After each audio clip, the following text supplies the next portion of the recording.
Some creamy custard wrapped in crispy pastry.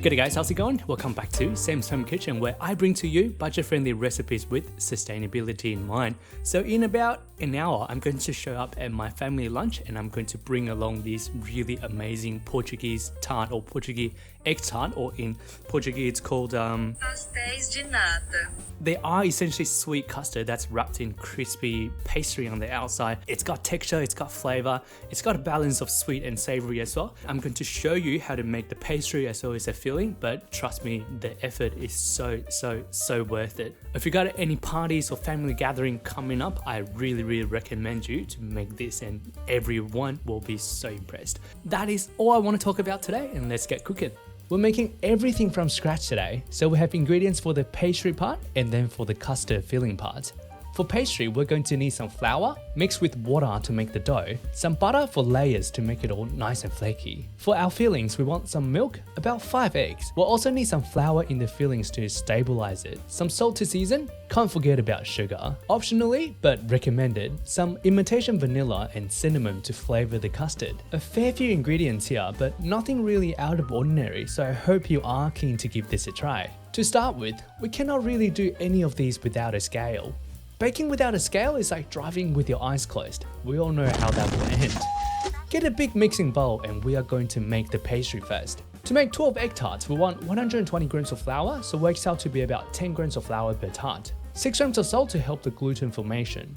We want a stretchy dough, so aim for a 60% hydration dough, which is 72 grams of water. And then we give it a mix to combine it all. Feel free to use a spatula to start with to keep your hands clean. Once there is no visible water left in the bowl, clean up the spatula and get your hands in to knead it and form it into a rough dough ball.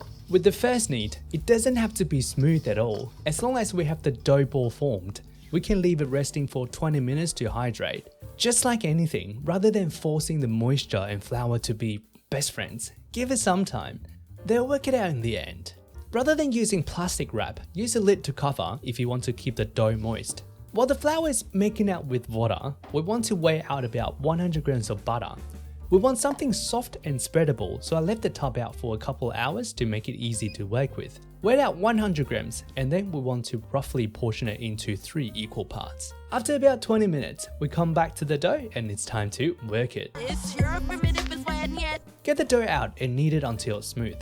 I actually slipped a bit when adding water earlier, so this dough is more about 70% hydration. However, it is not end of the world at all. If it's too wet, just add a bit more flour, or vice versa. Trust in the process, and we want to knead the dough until smooth with the consistency like what you can see on the screen here. It should be nice and bouncy to touch. Now it's time to rest the dough again. But the reason this time is that we want the gluten to relax so we can roll it out easier when we come back to it. Cover the dough with the bowl and give it about 20 minutes. 20 minutes is up and it's time to get rolling. To prevent sticky situations, sprinkle some flour over the dough. Next, do the same with our rolling pin. Start with some pressing movement to stretch the dough out. And then we start rolling. Roll the dough into even thickness, I say about 2mm thick. While we're rolling the dough out, aim for a rectangular shape. You can use your hand to stretch the dough into the ideal shape. I'd say we want the dough to be roughly 30 by 60 centimeter. I think that's 1 foot by 2 feet in the ultimate universe called America. Next, we want to spread 1/3 of the butter we measured out. Cover 2/3 of the dough and spread it out evenly while leaving the last third off. Fold the empty side over the butter dough and then the other third over the middle after that. This is essentially lamination. Now this step is where I kind of misstep a little bit. Based on some recipe that I researched and saw online, I then flour the dough to continue the second lamination. Lamination here means folding butter layer into the dough to make it nice and flaky.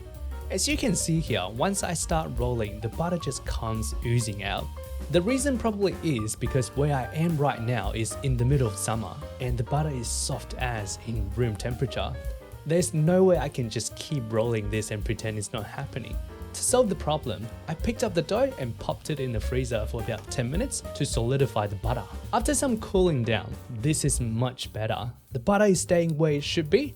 Flour the dough generously and roll the dough out once again into roughly the same shape as what we did previously.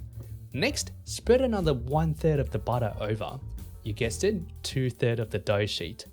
Do it nice and evenly and then fold the unbuttered third in and then the buttered third over the top. Grab the bottom third of the folded dough and fold it upwards and then the top third down. Now, we have just successfully created 27 layers of pastry with our bare hands. Give yourself a pat on the back. So learn from the previous mistake. I put the dough in the freezer for 15 minutes to calm the butter down. Once it's all solidified, we take it out and roll the dough into the same rectangular again. This time, we want the long side to go vertically. Grab the remaining butter and we want to cover the entire sheet but the top 5 centimeters. Spread it out nice and evenly, and then next, we want to roll the dough up. Start from the bottom of the dough and gently roll it away from you. With this, we're creating a nice spiral butter layer within the dough to form our tart shell. The reason for leaving the top 5 centimeters on butter is so that we can seal the dough stick off easier. Squish the ends in to tidy the dough up a bit.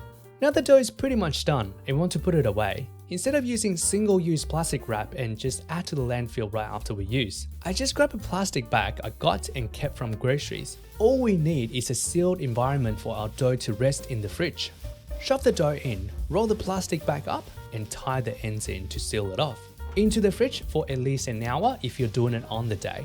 The dough can be made days in advance, so that is one good way to spread out the time and effort. So it is the next morning and I am making the tarts just before the gathering. First, we're going to make a simple syrup. Grab a saucepan and we want 150 grams of sugar, 50 grams of water, and then optionally a stick of cinnamon. Over to the stovetop. Hot on medium to low heat until all sugar is dissolved. No stirring is required here. It is not a very saturated syrup, so it shouldn't be crystallizing or anything too easily. While the syrup is working away on the stove, we come back to the bench to make the rest of the custard. Grab 3 bowls for maximum precaution. 1 for cracking, 1 for yolk, and 1 for egg white. It's a good practice to have a cracking bowl, just in case any yolks break, and we don't contaminate the entire batch. Compost our eggshells as always. Use our fingers to scoop the yolk out into the yolk bowl, and then white into another. Once again, crack the egg into the cracked bowl. Get it? Because my bowl is actually cracked. Fingers in to separate the yolk from white. Yolks with the yolks and whites with the whites. Since we're only using yolks for today's recipe, we can put the whites away for later. Use them for omelette, fried rice, or meringue. Super versatile, so don't you dare throwing them out. Now, grab a saucepan. Wet out 370 grams of milk, 45 grams of flour. Optionally, a little spoon of starch to further stabilize the custard so they collapse less after cool down. 6 grams of salt to season and about 5 grams of imitation vanilla or vanilla extract. And then we bring it over to the stove on medium heat. Grab a whisk and start whisking to break the flour into milk. Make sure you're stirring constantly because you'll notice in about 4 to 5 minutes, the mixture will start to thicken up like this, and we don't want it to burn on the bottom. Pour our syrup in and keep stirring until it's all bubbling. While we're in the kitchen, turn the oven on 240 to 250 degrees Celsius on fan force to preheat the oven. We want a pretty hot oven for the tarts. Back to the bench. We got the milk mixture all cooked up and we want to put it aside to cool down for now. Grab the dough we made earlier. It should be nice and firm thanks to our butter. Next, we cut it into 12 equal portions for 12 tarts. Check out the crust section here. The effort we put into lamination and rolling is also worth it.